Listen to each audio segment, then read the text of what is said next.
कुछ अनकही सच्ची बातें।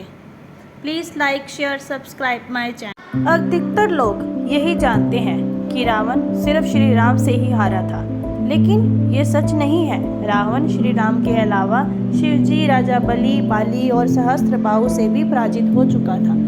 यहाँ जानिए इन चारों से रावण कब और कैसे हारा था। बाली से रावण की हार। एक बार रावण बाली से युद्ध करने के लिए पहुंच गया था। बाली उस समय पूजा कर रहा था। रावण बार बार बाली को ललकार रहा था, जिससे बाली की पूजा में बाधा उत्पन्न हो रही थी। जब रावण नहीं माना तो बाली ने उसे अपनी बाजू में दबाकर 4 समुद्रों की परिक्रमा की थी। बाली बहुत शक्तिशाली था और इतनी तेज गति से चलता था कि रोज सुबह सुबह ही 4 समुद्रों की परिक्रमा कर लेता था। इस प्रकार परिक्रमा करने के बाद सूर्य को अर्घ्य अर्पित करता था। जब तक बाली ने परिक्रमा की और सूर्य को अर्घ्य अर्पित किया, तब तक रावण को अपनी बाजू में दबा कर ही रखा था। रावण ने बहुत प्रयास किया, लेकिन वह बाली की गिरफ्त से आजाद नहीं हो पाया। पूजा के बाद बाली ने रावण को छोड़ दिया था। सहस्त्रबाहु अर्जुन से रावण की हार। सहस्त्रबाहु अर्जुन के 1000 हाथ थे और इसी वजह से उसका नाम सहस्त्रबाहु पड़ा था। जब रावण सहस्त्रबाहु से युद्ध करने पहुंचा तो सहस्त्रबाहु ने अपने 1000 हाथों से नर्मदा नदी के बहाव को रोक दिया था।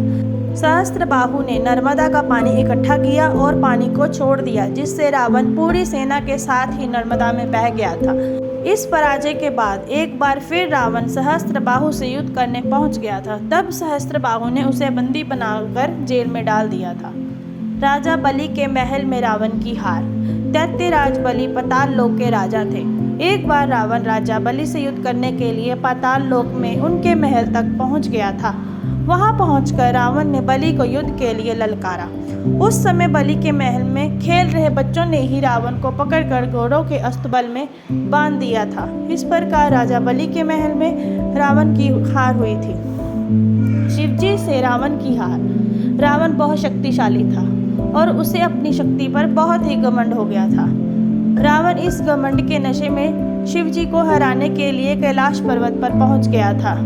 रावण ने शिवजी को युद्ध के लिए ललकारा, लेकिन महादेव तो ध्यान में लीन थे। रावण कैलाश पर्वत को उठाने लगा। तब शिवजी ने पैर के अंगूठे से ही कैलाश का भार बढ़ा दिया। इस भार को रावण उठा नहीं सका और उसका हाथ पर्वत के नीचे दब गया। बहुत प्रयत्न के बाद भी रावण अपना हाथ वहां से निकाल नहीं सका। तब रावण ने शिवजी को प्रसन्न करने के लिए उसी समय शिव तांडव स्तोत्र रच दिया।